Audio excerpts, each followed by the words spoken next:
Brian Moran, founder of Government CIO. Welcome to Government CIO Magazine. Hello, this is Suzanne Bernard. I'm with Government CIO Magazine. Today we are interviewing Dr. Seung-Ki Moon. He is the president and CEO of Oshera.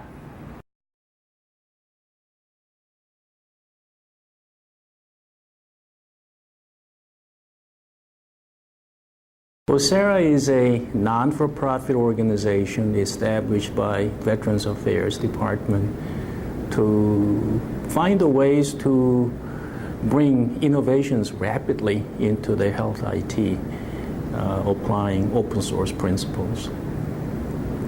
And when one talks about open source, they're very focused on open source software, the technology itself. But open source operation means software, community, and the governance. All these things have to come together for this operation to be successful.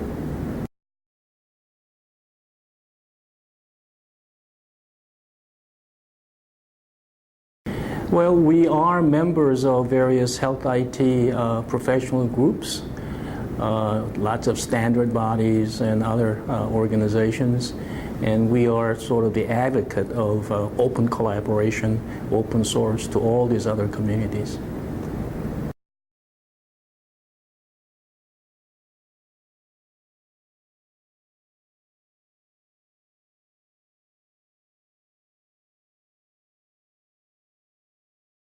Principles of open source really is open collaboration. So we, in a way, sit between VA, the government, and the private sector that have commercialized Vista into their commercial product, and all the other people on the private side. So we provide a open platform so that people from VA and the private sector, and also our international partners, can look at the problems together and oftentimes develop a common solution. I'll give you one example.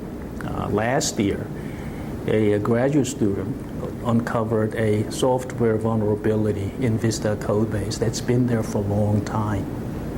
So he alerts us, then we alert VA as well as our corporate partners, and then they realize it's been there. So we formed a special work group under a non-disclosure agreement because it's a sensitive issue.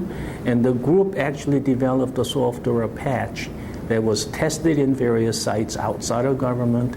Then it was also inserted into the government side. There's a VA as well as Indian Health Service.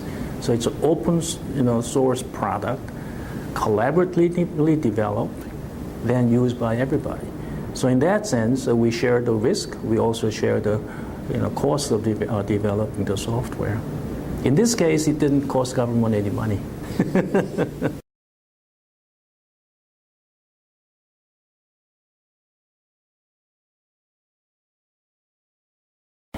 Again, our approach is really work collaboratively to look at the problems openly, then really leverage each other's expertise. If the expertise resides outside of government, our members actively participate, offer those expertise, and if the government has kind of expertise or things that the private sector would need, government would release these kind of capabilities through Freedom of Information Act. So the software is really instrument of collaboration. It goes in from the government side to the private sector side to government side.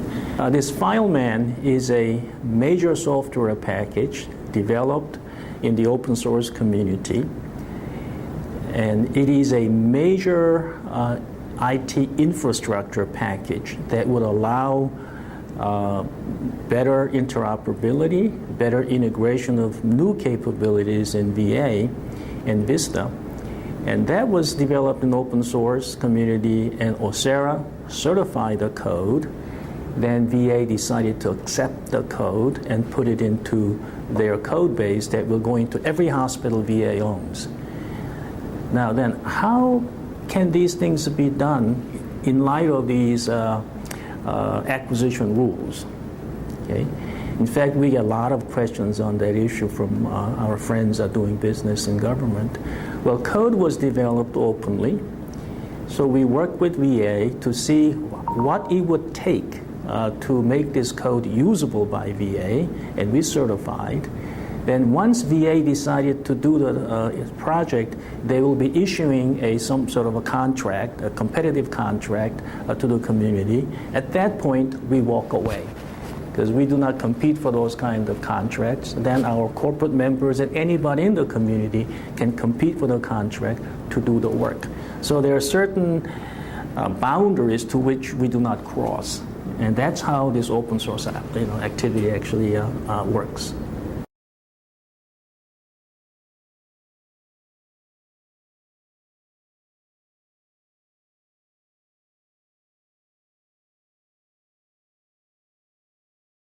Well, again, as I said, the open source has three components: the software itself, then the community, and the governance. That is the rules of engagement, so to speak.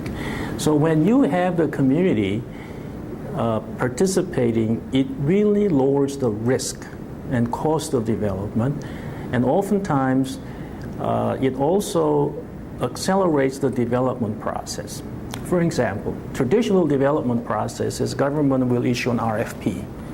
It'll take a year to prepare the RFP and requirements. Then it goes out for bidding.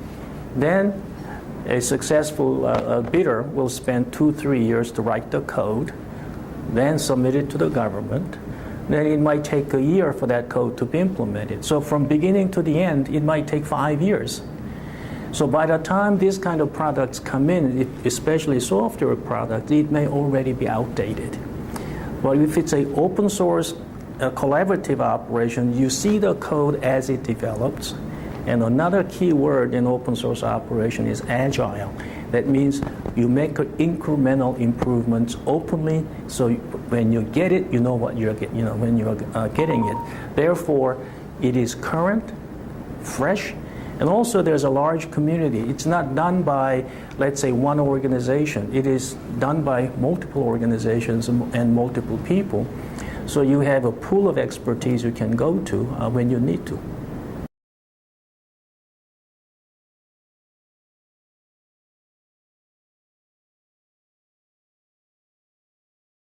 We started about 3 years ago, under the leadership of senior leadership of VA at that time.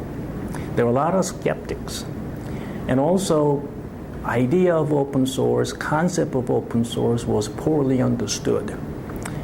So there were certainly resistance. And also open source operation is more than technology, it's really the cultural change. What do you mean we have to share? What do we mean we can share as a government with the private sector? And what do we mean the private sector can contribute? Because of these kind of limitations in understanding how this thing works, it took a while on both sides, actually, the private sector as well as the government, to realize how these things operate. Today, I think I can say we might have close to 30, 40 touch points within VA who are involved in all aspects of VA software modernization. So from one touch point to 50 touch point, I think is tremendous improvements. And one also very visible example is look at the summit program. We have our annual summit coming up first week of September. You will see that we have large number of VA executives and also developers participating, because this is where they can have very open, frank conversation about how we can actually manage this massive code base that VA has developed. We have a town hall meeting. This is a group of experts who wrote the Vista code 20 years ago. They're all coming here to share their knowledge with the government freely. And also government is coming here to discuss, hey, these are kind of problems that we have to solve, and these are the kind of things we need to do to meet the future demands. What's the best approach? So when I see these real substantive engagement from both private sector and governments sector coming together, I think it's a huge turnaround, so to speak.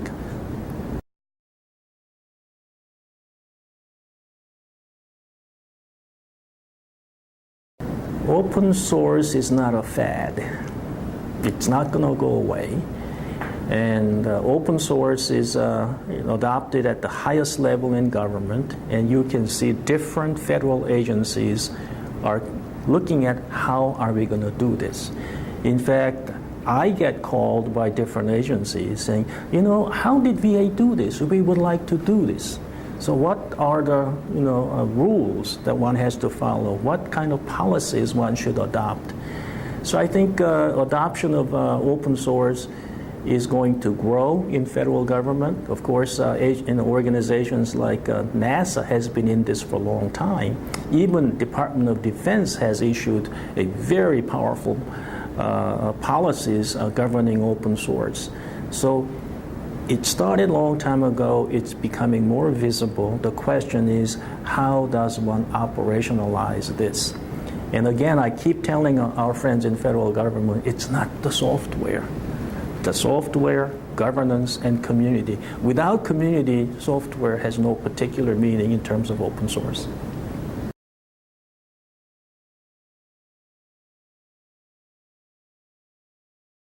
One powerful attribute of open source is agile. That is, you can continuously make improvements with the code base, with the community of users. So for those areas where the industry is changing rapidly, okay, for instance, healthcare delivery system is going through a lot of changes. So how can one keep up with the new user requirements in a very timely manner? So in industries like that, I think open source will have a much bigger role. I mean, there are certain software capabilities that are quite mature. Okay, for instance, word processing. Yes, there are open source activities in word processing, but that type of activity to me is fairly mature. But when you have a rapidly changing high-tech environment, open source is really become a dominant factor. In fact, if you go talk to people in Silicon Valley, a lot of big companies in global IT business is now taking more active role in open source. One very good example is Unix operating system is an open source that is used by zillions of people around the world. Then Netflix have adopted open source approach very successfully. Do you know Netflix today basically use up about 30% of internet capacity in the evening throughout the whole country, and much of their infrastructure is based on open source. Other industries, such as automotive industries, are adopting open source because they know how to build good cars. But when it comes to information and entertainment system in the car, they're having a hard time keeping up with the entertainment industry. So for instance, Volvo and BMW and Hyundai Corporation has a Geneva Foundation to develop open source entertainment and information system with, I think, about 150 corporations participating. Even aircraft industry is adopting open source because they need a community to support their software for 75 years. So examples are like that popping up everywhere.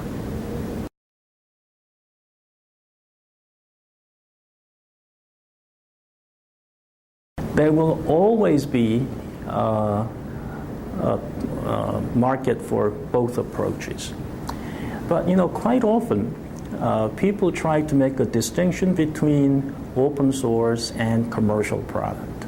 If you look at policy documents from agencies like Department of Defense, it says open source is a commercial product. Because these days, any software product one would buy always will have, I think, some open source components. But the software capabilities are provided to the end user through commercial contracts, oftentimes includes training, service, then it is commercial product. So people say open source and COTS are different. No, it is really the same, except some parts of the code is open source, so you can manage it differently, and some parts are not.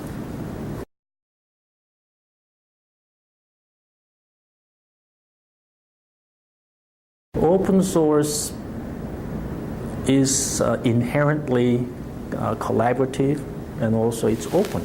That means everybody can see what's in it. In fact, we have a membership of about 2,500, and also we have people who use our software without even registering with us. They can see everything we have. There's nothing hidden. So it is completely transparent. And because it is open source based on Apache 2 license, anybody can pick up what we have to do whatever they wish to do. Okay, they can build a commercial product of their own. They can use it for non-medical applications if they choose to, and there's no limit. What we want is that as they use our software, that we would like to have them come back and make contribution with their additional capabilities and modifications, but they don't have to.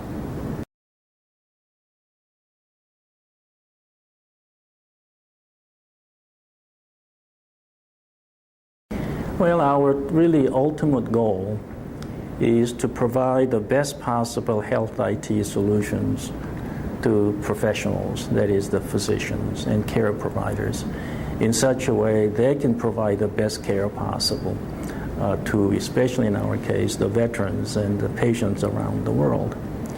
So in some ways, our mission will never stop because the healthcare is changing. It'll continue to change. And what we're really trying to do is to offer the best platform so that these innovations and changes can be done as quickly as possible at the lowest price possible. But VA has been doing actually open source for the past 20 years when nobody knew that was open source. See, recently, Medscape organization did a survey of electronic health records used in United States. And out of, I think, about a dozen major electronic health records product, Vista was rated number 1 in terms of physicians' preference. The reason why it was rated as number 1 is because VA has adopted this agile open source development process 20 years ago when we didn't use such words like open source. That means physicians would sit side by side with engineers and develop the code so that really reflects what it is that physicians are really thinking and doing. So the code is exactly matched with the user requirements as it gets developed. And so that's the starting point. Okay, but then the survey also says most of the electronic health record has a number of deficiencies. So what you will see that the VA's Vista Evolution program next few years will be addressing some of those deficiencies and also add additional functionalities that they didn't have before.